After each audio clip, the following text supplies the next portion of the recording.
Hi, I'm Deborah Fiasco with SSD's Family and Community Engagement Department. And tonight we're so happy to welcome Mandy Nolan with FACT, who's going to share with us the 10 steps to effective advocacy.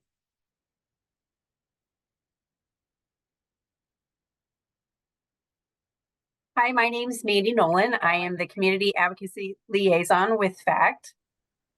FACT is a nonprofit organization that's been around since 1987. I have supported here for the last 5 years. In this, every individual that works for FACT is a parent or has a family member that has a developmental disability or a behavioral health diagnosis. So we've really walked that walk, and that's how we are there to support those families, to kind of share information and walk through them with whatever process or experiences they're having at that time. So in this, we've kind of developed the 10 steps to effective advocacy that we use on the educational advocacy side of things. So as we go through this, please feel free to include questions, and I will start sharing the PowerPoint. So in this, I also just want to share that I am not an attorney, so I cannot provide legal advice. This is information that we've gathered through the years of our experience and just our knowledge in reviewing and understanding federal, state law, and understanding how to support families through that process.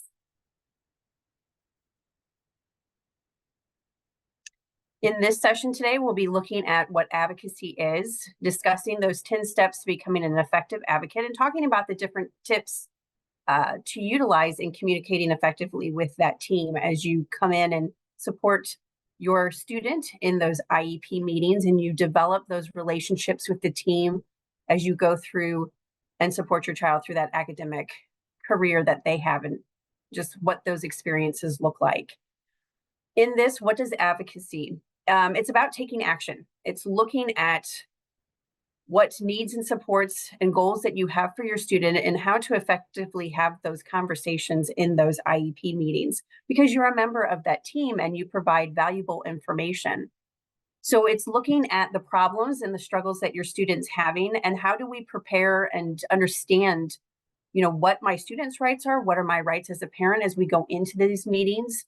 How do we make informed decisions and meaningfully participate in those conversations, and knowing where to find that information and work towards some of those solutions in those discussions that you have, especially when your students, their needs change, those struggles might look different. So as you go through that process, understanding that it's not about allowing other people to always make those decisions. It's being a part of that discussion and a part of that team, so that you can really take part in how those experiences go, and looking at the whole need of your students specifically. And if there's specific questions that you have, how do we go about asking that? How do we prepare for those discussions? And what do those steps look like as we go through that process? There's a lot of great ways that we have found are very helpful in this. We won't be playing the slide tonight because for some reason it's not working, but I do want to talk about a little bit. This is an example of advocacy. This movie is called Hidden Figures, and in this, the character Mary Jackson is wanting to attend an all-white college to get the classes that she needs to be an engineer, and so she is before the judge to make that request. In this clip, she talks about making those changes, and those changes in that understanding the judge and having those conversations with him, and kind of arguing her case. And really, she gets to the heart of that. And the way that she goes about discussing that need and, addressing that with the judge is she's researched the judge. She understands him. She understands his process, what he did to get to the point of where he's at, so that she can make it a more personal and meaningful conversation. So in that, I just think it's a beautiful example of what advocacy is, and coming into those discussions prepared for that, hitting some of those big sensitive needs as you have those discussions with a team.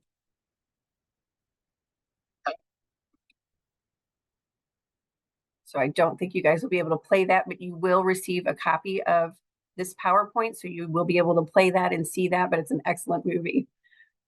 So in this, what's that first step in becoming an effective advocate? That piece of believing in yourself, You are the expert on your child. You understand your child's needs. You know what it looks like in the community. You know what it looks like in that home. You know how they respond best, those struggles that your student has. So it's really in understanding that you're at this table because you are a valued member of the team. Now, it's important enough that federal law says, parents need to be in those meetings. They should be meaningfully participating. They understand that what you bring to the table is very important. You might not have the expertise of what the educational side of a team has coming into that, but what you understand is that student and that child and what your student needs specifically and how to contribute to that. The information you have is just as relevant. It's so helpful to have that information shared in that team, and looking at that through the parent's perspective, because as we develop this, we're looking at your students' unique needs. So it's understanding that, trust your gut, take that information and share that. Don't be afraid to contribute in those meetings, because you have just as much information as that student, as anybody at that table, and you're going to have more because of the history that you have with your child and the experiences. And you may not know everything in that school setting, but you definitely have the information needed to be an effective advocate in those school settings. I know as a parent, going into this, when I started advocating for my kiddos and, just attending those meetings, it was overwhelming, the number of people from the school team sitting there, with all of this knowledge and all this experience. And it was overwhelming and it was intimidating. And I didn't know my rights. I didn't know what law said, what the federal law said, what the difference between that and what the Department of Elementary and Secondary Education for Missouri said. I didn't understand those processes and what that looked like. But as I learned to understand that, it helped me find confidence in speaking up in those meetings and understanding, what my part is and what my role is in those meetings. So in this PowerPoint, we've included links to those different sites so that you can pull information and gather information in preparing for meetings. But it's also important to understand the policies that the district has as you go through and have those discussions. So if you have a student, for an example, that is struggling with behaviors and we're seeing a lot of suspensions happening, what are those steps? What happens when your student's going through this? Who do you contact? The best way to do that is to go to the board policies. And the way to find that is, whether you're going through SSD or you're going through a partnering school, going to their homepage, finding the link where it talks about the Board of Education. In there, you're going to find the board policies. The section that speaks about students is very specific to what a child's needs are and what their rights are and what those processes will look like. And that comes from the state plan through the Department of Elementary and Secondary Education, which is DESE. So you'll find that information there, and then you'll even be able to find more information that's specific to the building that your student's in the student handbook. So it's good to know what the difference is between the policies that the district has and then what the practices are. So what they found that they have established as a practice to support, because, in that, is that going to be supporting your students specifically when you're having those discussions in the IEP meeting. I found that with my student and a lot of the struggles that he was going through, it was really helpful to understand what those policies were when it came to suspension, understanding what those lengths of time were, what an infraction was, what that could look like. If you have a student that's struggling on the bus, what do those policies look like? What are those supports that are available and needed? What does the district say about those things?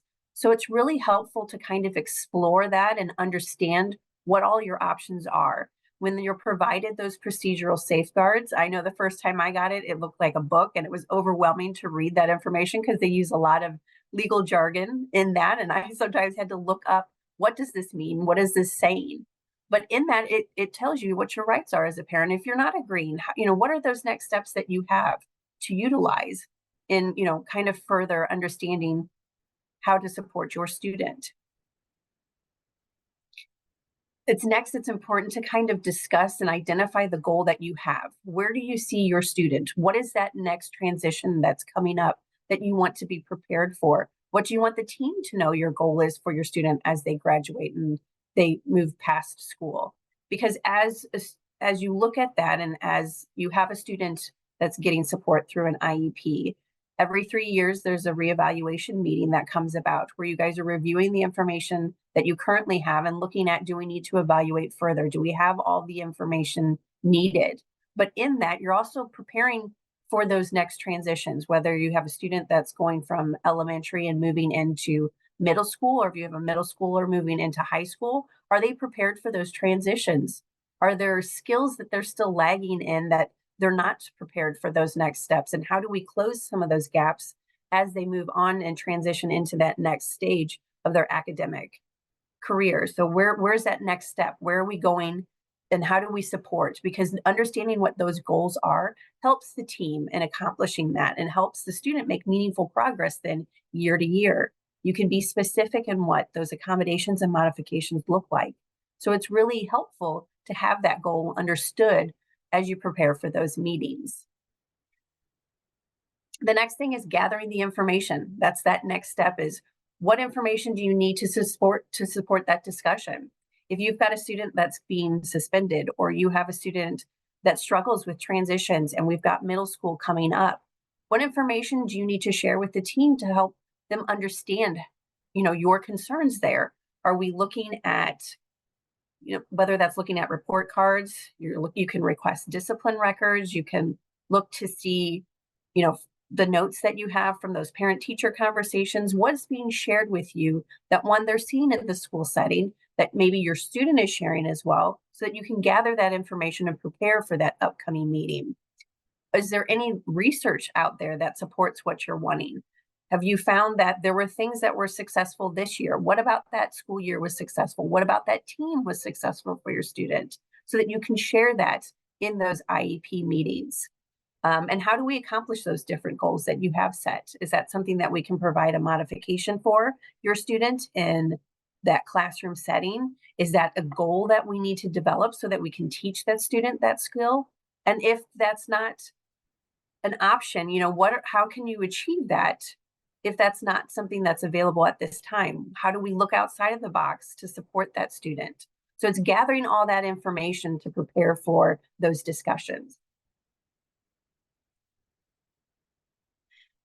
The next part of that is identifying the necessary team members. You will receive, as a parent, before those IEP meetings, that notification of meeting.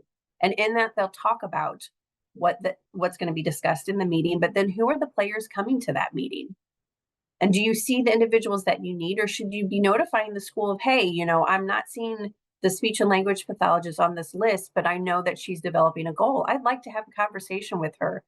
If you've got a student that's transitioning from 3rd to 4th grade, can we have a discussion with that 4th grade teacher, or can the 3rd grade teacher share with us what that transition looks like and what they need to be prepared for going into 4th grade?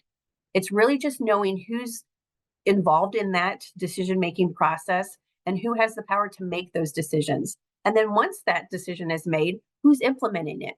Who can we ask those questions to? What will it look like in the classroom setting if we provide this support? Can that be done in the classroom setting? What do those supports look like for a student that struggles in this way? So having those specifics and knowing those team players that you can have that discussion with is really important in preparing and helping you feel confident going into that, to say, I know that this individual is going to be in that meeting to share, those outcomes and those struggles, maybe even that the student's having. I find that sometimes having that teacher in there in middle school, where the student is really struggling in one class and really succeeding in another one, having those teachers involved in the meeting so they can share what works well, what doesn't work well, what have they implemented that they have found success with that student. And then getting to that point where the student is involved in those conversations as well, because this is supporting them. What does that support look like? What is your students' goals and concerns? So how do we have those team members in there? All right, it looks like Mandy's having just a little technical difficulty, so we'll give her just a second to come back. There she is. All right, you're back. I don't know what happened there. Technology. Go back to sharing. I know. All right, so I think this is where we left off. I'm not sure where I cut out because I was just talking. So we'll go back into that. I was just talking about compromising as well. And if you're willing to accept that or not, then kind of what are those next steps are for you? What are those outcomes? Again, understanding the procedural safeguards, because that might tell you if it's a no, then what are those next steps for you? What are those options?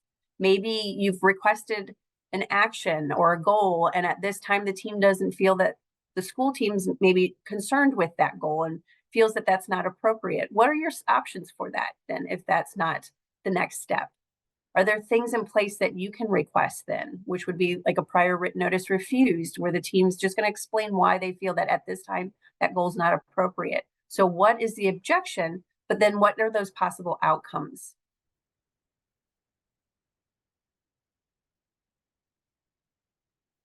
And then making a plan. It's practicing and preparing for that meeting. You know, what are you wanting to say? How is that going to come across? Do you have the information needed to kind of support that goal and that next step? What are you expecting the team to respond? So it's just kind of determining what information you need to bring to the table in order to participate in those conversations. I find it's really helpful to kind of prepare that kind of like an agenda and share that with the team prior to the meeting, so that everybody's on the same page and they understand where your concerns and needs are. Preparing, you know, that for that strengths discussion and those parent concerns discussion, so that way your input is included into that IEP, because that's that spot where your information and what you provide is important, and that's then documented and discussed by the IEP team. So you're contributing to that conversation as well.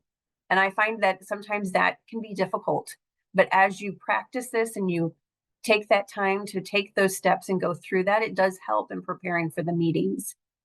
Because you'll find that, as we are discussing, the student is the common ground that you have with this team, that everybody understands that, you know, this is there to support that student, that they're struggling in certain areas. So what are different options to achieve the goals that everybody has at that table? Listening to everybody's ideas and thoughts and being open-minded in those discussions can go such a long way in finding success for the student. And that's that biggest piece of it, because everybody at that table is there for a reason, but they also care about that student. And that's always that biggest piece. 90% of the time when you go, you know, we might be hitting a roadblock and there might be a struggle for that student, but everybody wants to find those answers so that they can support and help that student move on to that next level of, whether it's a grade or, you know, overcome a challenge that they're experiencing at school. How do we help them achieve that next step? So it's about then focusing on the goal, because sometimes we can get distracted in meetings when there's a lot of information and a lot of things going on. So it's looking at, how do we stay unfocused? How do we achieve that goal? And are there other ways to accomplish that goal if we do get sidetracked? How do we address that? And it's always a great suggestion that I've heard in the past and that we utilize a lot here at FACT, is following up with an email if there was something that you missed. If there was a discussion point that you didn't get to address in that meeting, how do you achieve that? Well, following up, putting it in writing and addressing that with the team. So that way, either we can come back together and meet and discuss that, or as a team through that email process, how do we support and go through that next step? And then that final piece on the 10 steps to effective advocacy is really, how do you build those relationships? And understanding and assume that everybody's there with the best intentions. People go into teaching because they have a passion for those students. And it's recognizing all the work and time that they put into those kiddos and paying those compliments. And I feel that it's such a great opportunity to come together and hear all the positives too, and thank the team, you know, for all the supports that they've given your student and what everybody's contributing, and finding ways to show that trust and build that, being respectful in those conversations and remembering that everybody is a team. You know, we're there to discuss that, but also how do we support that student?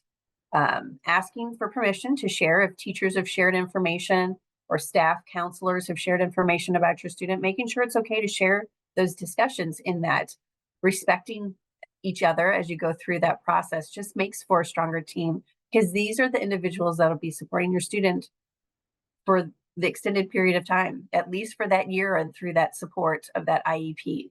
So we have found that it's so helpful in having those discussions. and understanding just what those relationships mean. I know as a parent, I would prepare cookies and bring treats into that meeting because that was that one time where, there's a lot going on throughout the day, especially for teachers and all that they have going on. And just taking that moment to say, one, thank you. And then how do we support my student for this upcoming year? It's just building those relationships because we have some of those relationships now. Years later, they'll be coming to my kiddos' graduation. My kiddos are looking forward to seeing them. My daughter is a senior. She's looking forward to going back and seeing those teachers and the staff that worked with them throughout the years because those relationships are invaluable.